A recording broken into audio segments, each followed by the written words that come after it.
Hello, everybody. Today is June 11th, 2015. This is Mastermind Call 27. Is that correct, Chad? 28. 28. All right. Chad's in charge of keeping track of how many times we've done this. So we're a good 6 months into doing these Mastermind calls. I think at the beginning it was me and Chad talking to each other, and now we're pretty regularly having at least 40 or 50 people show up, and it looks like that's about how many we're going to have this week. So thank you all for showing up and for being on time. I don't really have any news as far as the company to share this week. Do you, Chad?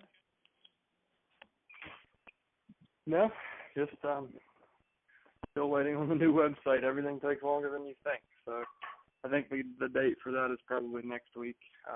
We're all getting together for kind of an annual summit, and you should see midweek next week all the technology improve and have a whole new look and feel. So,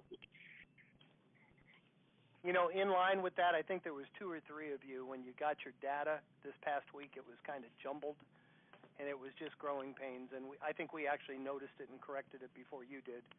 But if you ever open up your spreadsheet and it looks like hieroglyphics instead of data, please let us know right away. That was just part of the transition over to the new website. So yeah, and that's worth mentioning. We've got a new support system.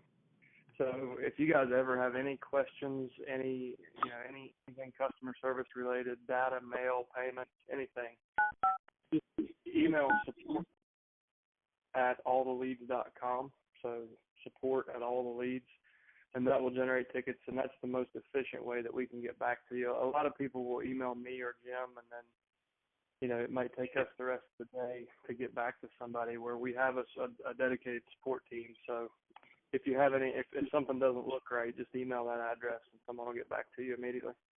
Chad, is that info or support? Support is the one that generates tickets. Okay, so support at alltheleads.com. Yeah. And that's virtually for anything. If you're not an existing customer, I'm pretty much sales. If it's a coaching issue, training, it's Chad, and pretty much anything else would go to support. And you guys know if you pick up the phone and call me, I'm always going to call you back, but it's fortunately the way we're growing, it's more efficient to do it that way. Somebody will normally get back to you almost instantly and deal with whatever issue you're having. And, I mean, there's been some simple things like, conflicts on your computer where you can't open the spreadsheet and things like that. Support can help you with that kind of stuff. All right, well, great, guys. Housekeeping out of the way early today. We got a lot of time to get to the meat and potatoes of this.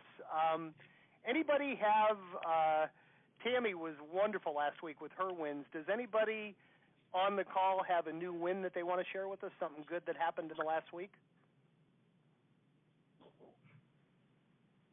Bruce, are you here? No. Bruce took a listing from Saudi Arabia. Really? The sellers in Saudi Arabia. Yeah.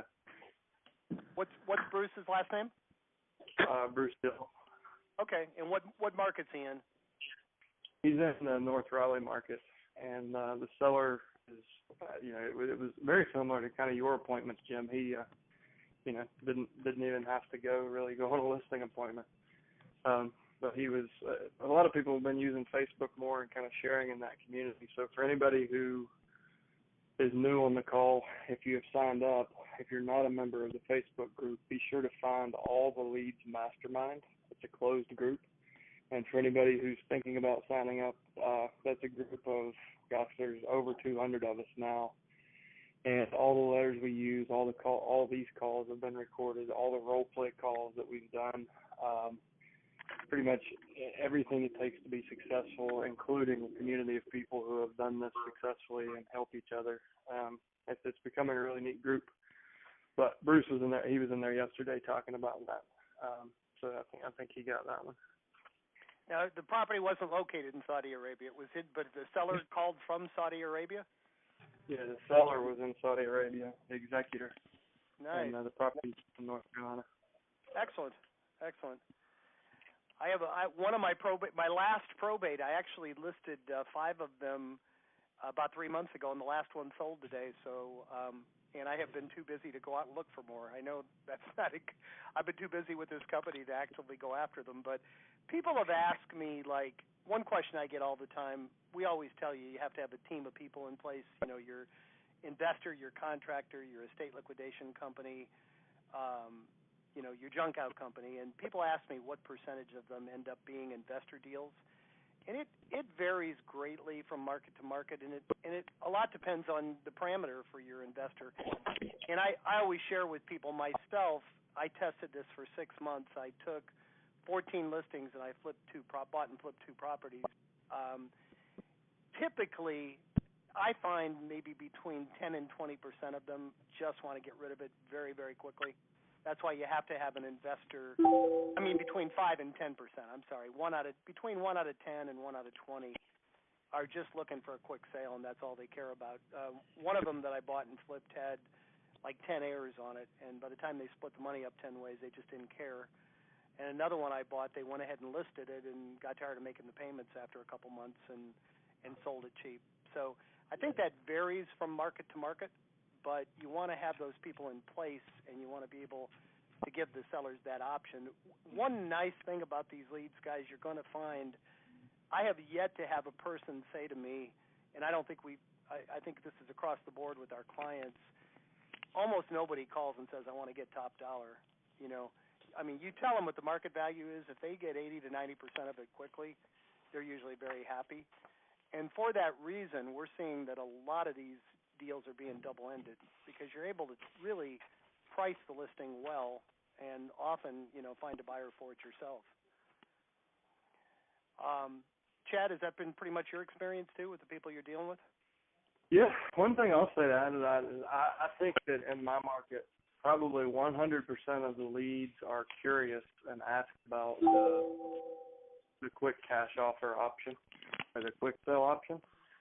But what you said is exactly right. 5 to 10% of them are actually in a position where they're actually that motivated. So what we typically do is we will, if it's not a home that we want to buy internally, I'll take an investor with me on the listing appointment. And I'll say, Mr. Seller, you know, I'm going to have we will get you a cash offer in the first 48 hours guaranteed. Would it be okay if I just bring my investor along so he can kind of get a scope of work together and you know, take a look at the house? And then we'll make sure that he's there for no more than 15 minutes, and then you and I'll have a private conversation. And if you like his offer, then we can go with that. If not, just know that it's in my top desk drawer, and if you ever need that offer, we've always got that to fall back on. Fair enough? And that usually impresses the heck out of people. Because they know they've got a safety net. So sometimes we take the investor with us.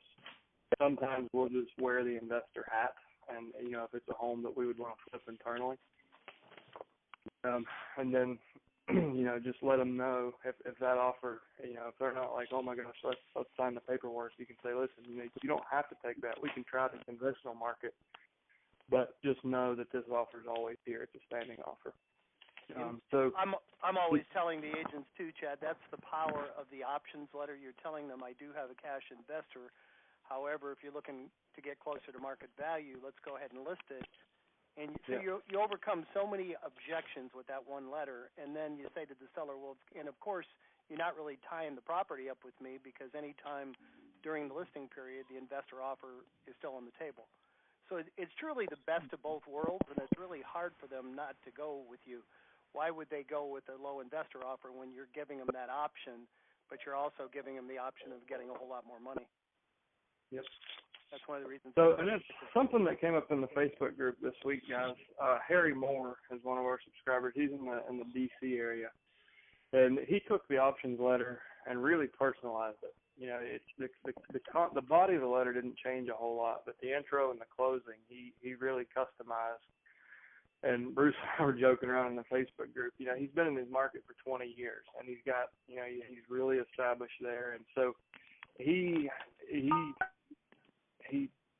changed the intro of the letter where it said, you know, listen, I've been in this neighborhood for X amount of years, and I've done X amount of business, and not like a me kind of approach. He did a really good job with his copy. So you guys take a look at his letter. But I encourage everybody to, you know, customize those letters, make them feel like the rest of your business. You know, let your personality and your business culture come through in those mail pieces. Don't feel like it's so rigid that you have to send exactly what we sent. The templates and stuff, those were just what we first set up for my company, and I had them in Word format, so we threw them on Facebook. So, but I encourage everybody, like, no two letters should be the same, because no two of us are going to run our business exactly the same or provide exactly the same value. So, just, you know, if you are doing this and you are getting ready to order mail, just take a look at it and say, all right, how can I get my personality into this mail piece? And I think it'll make a big difference for you, because, you know, one thing's inevitable. There will be competition in this space eventually. There's not now. But it'll be just like FSBOs and expires at some point down the road.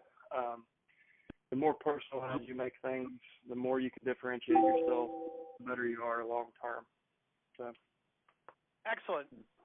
Guys, we got, this is unusual, but we got a good 15, 20 minutes for questions. So what questions do you guys have? There's over 40 of us on the call. Anybody have a question they want to ask? I do. Hi. This is Mark from Utah.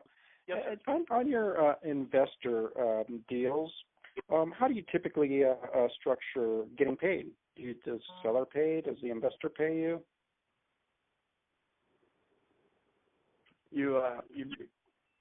So it depends. I mean, you can, like Jim and I both flip houses.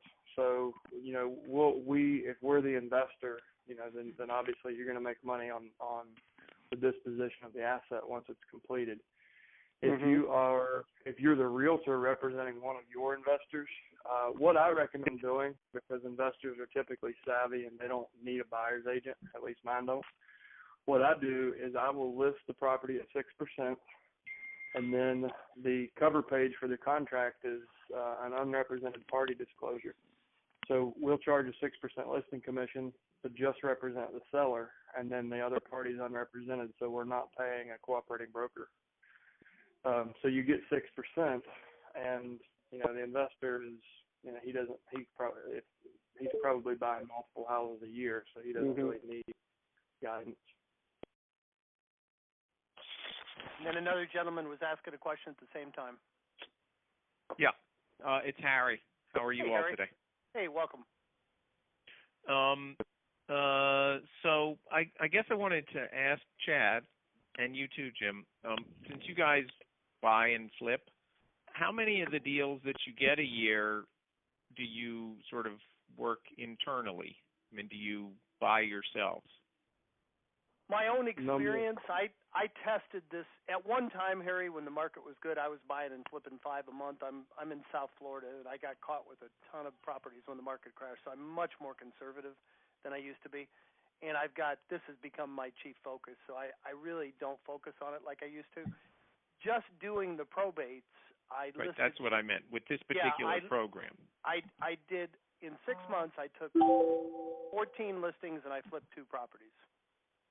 Okay. So that's where Chad? I'm getting the percentage, you know, about 10%, you know, more or less. Chad, how about you? There's just a couple of opportunities here a year. I mean, honestly, like, you know, last week, I have, just because of a time limitation, I've kind of priced myself out of the opportunities. I've offered such low offers that I didn't think I would get it. If I did, it would have been like a home run. I would have taken the time to do it, but honestly, I don't have time to flip anymore. So I you know, there's a couple of times a year that people will sell for 70 cents minus repairs, and then, you know, it might make sense because you can make 30 or 40 on the deal. But I'm not going to flip a house for $15,000. So most of those we turn into listings. Right. And I also wanted to ask about the mailing system, because I had some trouble with my last mailing, and I just wanted to know if you guys have sort of ironed out. I mean, so if I put in for a mailing now, am I going to get a notification with sort of what I asked for, so that I can make sure that what I asked for is what I get? Yeah, Harry, Yep. I think your only issue, I didn't mean to interrupt, your only issue, the mailings are going out in 24 to 48 hours. And I think your issue was you wanted a copy of what was mailed to you, and that was not the norm. We usually don't do that, so it took longer than it should have. But I think you've got that now, correct? No, what I wanted them sent to me. Why would you want to? Why would you want to do that? Because I want a local postmark. Okay. And I'd asked for that before, and I got it, but it didn't happen this time. Yeah, that's kind of out of the ordinary. Most of the people that are doing the turnkey mailing, they just want it done for them. Mm-hmm. So, I guess just be really explicit in your instructions. Go ahead, Chad. It's something we can add, Harry. Like you might be the only person doing it now. Some other people may want to do it, and I think it may have come down to just Tim just went ahead and processed it. I don't know, but as far as the mail system now, like what should happen with text, you never know, but what should happen when you fill out the mail form, it'll generate a text message and an email confirmation saying here are the details of the order you just put in. The new website, when you see that next week, it's going to have a much better order form. So you'll actually be able to say for letter 1, use this letter in this list. For letter 2, use this letter in this list. It's just way more user friendly. And this has been our Achilles heel. Like nobody wanted to be in the mailing business, but it was so hard to work with third party companies that we had to get into the mailing business. Mm-hmm. So we're not mail specialists. We're quickly becoming that, but this is we've been in the mailing business for a quarter or less. So this new system is kind of designed to fill all the holes that we've found through, and unfortunately, Harry, you were part of that learning curve. But I think we will fix that, and we can easily add a button that says I want my mail dropped from the mail house, or I want it sent to me at this address. Are you planning to post them yourself, or do you want them posted when they show up? No, I'd like them stamped and everything, just sent in a big box to me. I mean, what I'd like to do is order all 3 letters at the same time, have them shipped in one box to me, in one big box, and 3 little, sort of smaller boxes inside it, which is just what you guys did the first time. And then I can take them and put them in the mail here, whenever I want, and then I know that I can send out the automatic voicemail thingy. Like 2 days later. Yeah, Jim and Chad, do you guys have any feedback on the effectiveness of a Florida postmark versus a local postmark? Because I did have a few people on my first mailing say, I saw it was from Florida. I mean, granted, they were still calling, but I don't know. You don't know if somebody didn't call because it had Florida on it and say I'm in New York. So do you guys have any feedback on if that postmark from a different state is having any impact on the results? It did not in my market. So when I started, we were doing mail in-house, and then I went to California, and that didn't work. So we got a local mail house here in Salem, Virginia. So my mail was literally coming from the other side of town. And now I order all my mail through Tim. So like it comes from I believe it's an Orlando postmark is where the postal hub is. It has not affected my response rates at all. No one's ever really brought it up to me.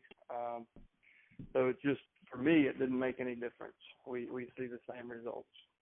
And you remember, a lot of these errors are scattered all over the country, and it doesn't look like business mail. That's the effectiveness of it. It looks like a greeting card or birthday card or a wedding invitation. So, I mean, there's no hard and fast science to it. I have not... mine is from South Florida. It's sent from Central Florida. I haven't noticed any difference doing it either way either. Does anybody have any? Go ahead. Question? Follow up? As far as direct mail, and I've spent some time with a couple of folks this week on kind of coaching, trying to figure out why things aren't working. And so one of the conversations I had, and something I've learned a lot about direct mail in the last 6 months. We had one lady who basically had no response, and she was sending the mail. She was doing everything the way she was supposed to do, and it just didn't add up. And through asking enough questions, I found out she was using like really dark envelopes. And if you use really bright colors or really dark colors, the postal lasers will actually kick your mail out, and it ends up in mail purgatory somewhere. Ask me how I know. I did a Halloween campaign with like blaze orange greeting card envelopes, and it was a total tank. And I found out that the envelope color does matter more so than just the open rate. It's the actual delivery rate goes down. So you can't use dark colors. You can't use really bright colors. The machines just aren't. They're just not calibrated for that. The other person that I spoke to, they were printing labels and putting them on number 10 white envelopes. And a number 10 envelope is what you would get from a credit card company or anyone else who's, it's the cheapest envelope you can buy. It's like a 4.5 by 8.5 or whatever it is. We use a greeting card envelope. It's a 6.5 by 8.5. So you basically fold over a normal sheet of paper, folds over once and goes inside. It looks exactly like a card, a greeting card.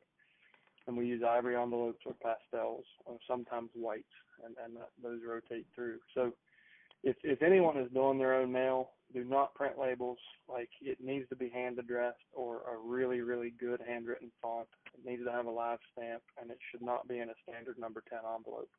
That's all the people who have called and said, I'm having problems, I'm not getting, I've sent this mail, I haven't gotten any phone calls. It's been mainly because their direct mail piece was too much like everything else that person got in the mail. If you send the greeting card style, you're going to get better open rates. So that's been kind of a hot point this week with a couple of people. So I just thought I would share what I've learned.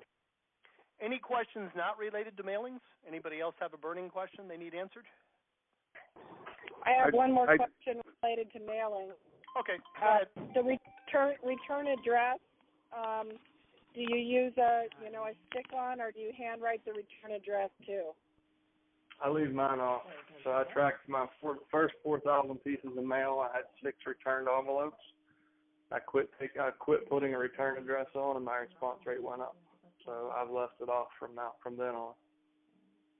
On mine, I use. There's no right or wrong way to do this, guys. I use a return address on the other side of the card, and I just have my address. I don't have my name or realtor or anything.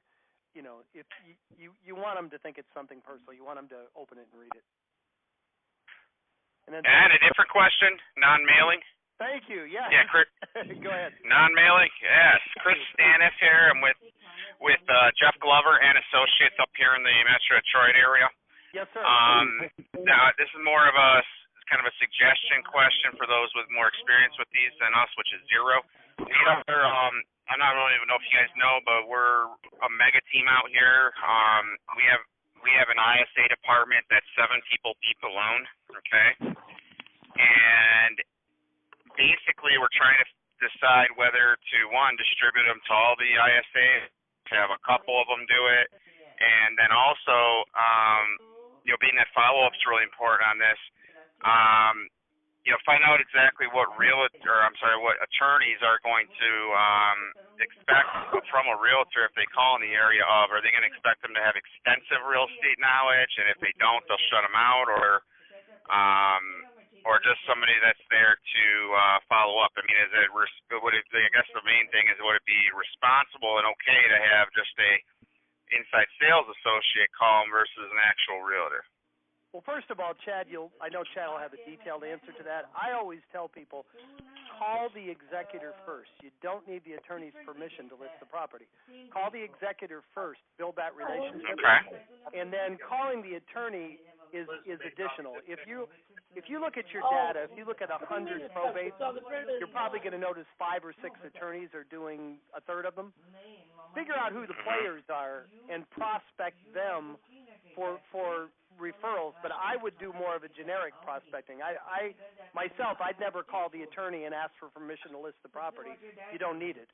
Okay. And Chad, Chad, you might have a more extensive answer to that. Let Chad answer too.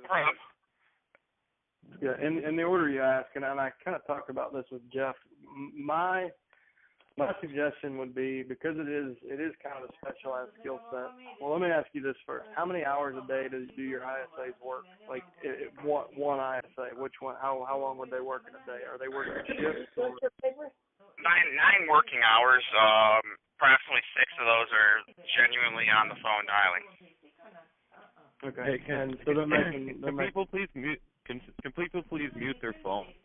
Yeah, I'm trying to find that person and mute them out. Somebody's making a sales call in the background. I'm working on it. Thank you. I think I found it. Go ahead.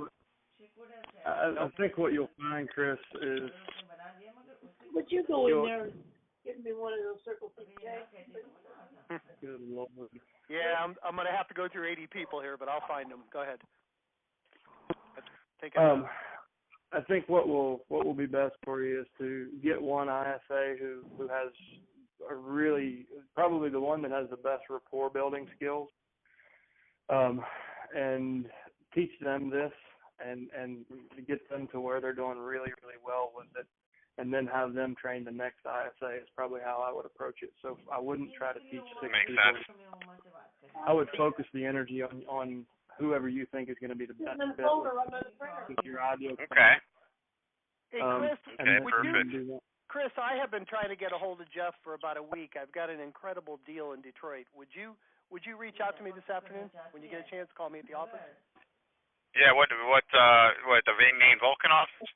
No, 9 at the main. Here. What's the number? Yeah, the 954-584-00. You're breaking up. We're having a breakup issue right this second. I can hear you fine. The number. I can hear you fine now.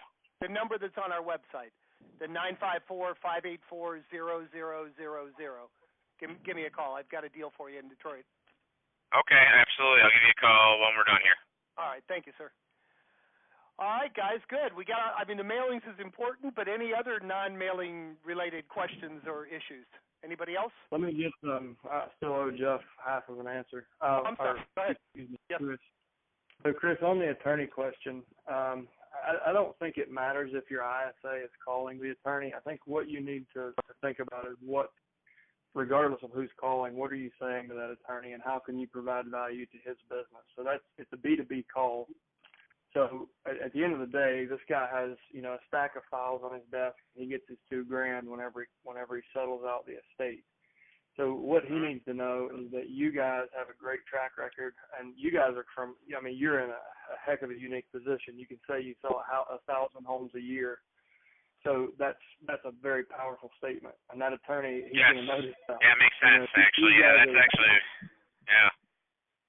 So that's huge. We take advantage of our billboard or advertising, and anytime tell them, look, we're a pillar for you, you're a pillar for us. Two-way street. Yeah. Let's do it. So I would put the ISA on the phone first and say, hey, this is ISA from Jeff Glover's office, or from the Jeff and Glover team. Listen, we found that more and more often we're helping families who inherit properties, and we've noticed your name keeps coming up as working on some of the same files that we are, and just imply that you're already working with some of their clients.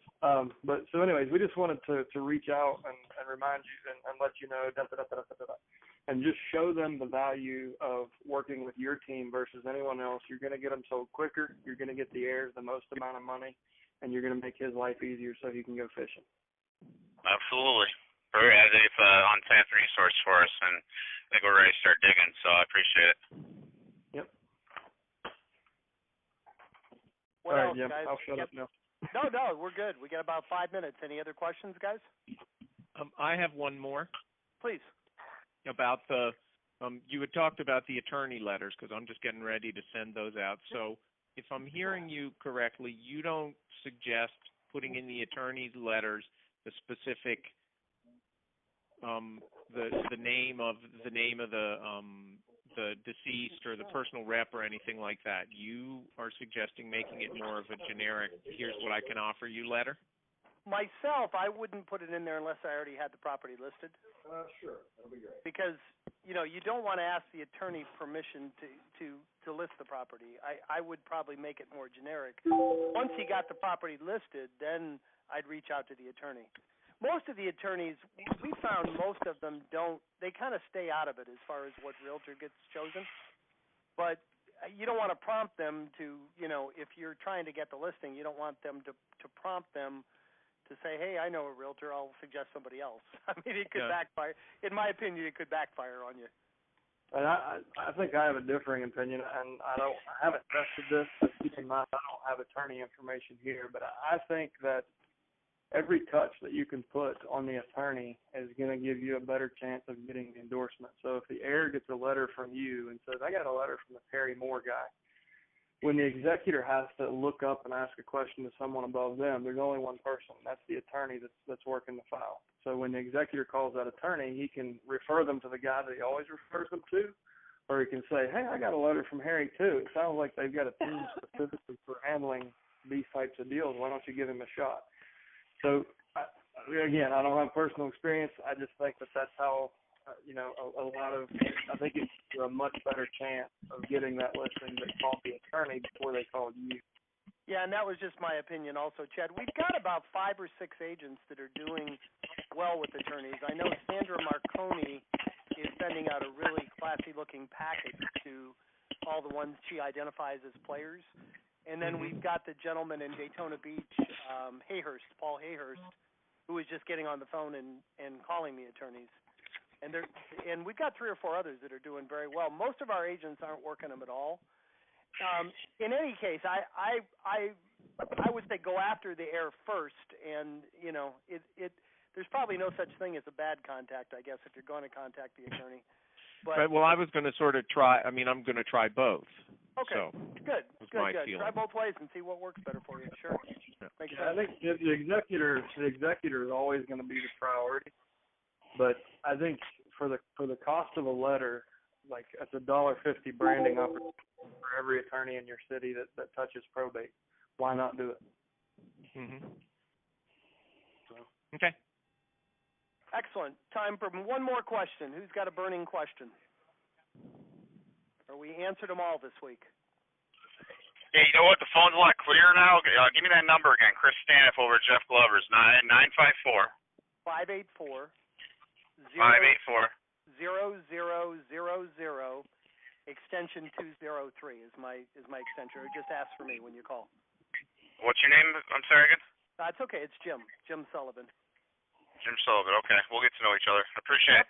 Absolutely. And just like I'm doing here, guys, Chad and I have talked about this. This is one of the join the Facebook group. We would like to also make this an opportunity for referrals. We've got over 200 people that are part of this community. You're going to get probates. I had a gentleman in Miami that inherited 2 properties in Miami, one in Ocala and one in Virginia. And I took care of the Miami ones, and I referred out the other 2. And you guys are going to have referrals outside of probate, too, that you can share with each other. So it's another good reason to, let's make this a real community where we're really trying to help each other. All right, guys, I guess that's it. Any last-minute questions? Are we good for the week? Good. Everybody's going to go take a listing and report back to us next Thursday? At least one? Right. All right, guys. Thanks for showing up today. Make it a great week. Take care. Bye.